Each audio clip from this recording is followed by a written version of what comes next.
My wife threatened divorce so many times that I finally took her seriously. We'd been married almost 8 years. For the last 5, every argument ended the same way: dinner plans, money, school choices. If she didn't get what she wanted, she'd drop the same line.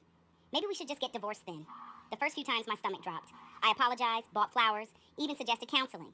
She'd act like nothing happened the next day. Then it became a pattern. Wanted a bigger vacation? Divorce threat. Didn't want the expensive private school? Divorce threat. I backed down every single time because I didn't want our son, Mason, growing up in a split home, and because I was scared of losing everything. Then one night in the kitchen, she escalated further.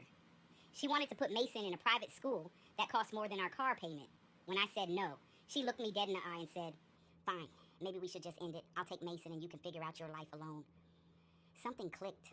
I realized she never meant it. It was just her weapon.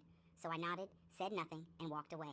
For the next 2 months, I acted completely normal. Breakfast, soccer practice, goodnight kisses, while quietly preparing.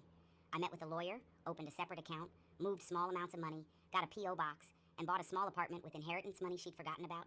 I documented every divorce threat with dates and times. Screenshots of texts where she said she'd keep Mason from me. One recording where she said she'd tell the court whatever she needed to. On our anniversary, I booked her a full spa day. The second she left, my friend helped me load a few boxes. Just clothes, my laptop, and photos of Mason. I left everything else. On the kitchen counter, I placed a folder. Filed divorce papers, financial records, a parenting plan, and a printed list of every single time she'd threatened to leave. 24 times. I left the key and walked out. She called 46 times that afternoon. I answered once with a text. "You said we should get divorced." I agreed. "See you in court." The next weeks were messy. She showed up at my place, tried turning friends against me, and played the victim.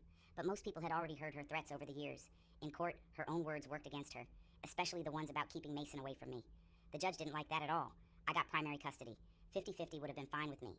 But the judge said her pattern showed instability. She finally learned that if you keep saying the words, one day someone will believe them.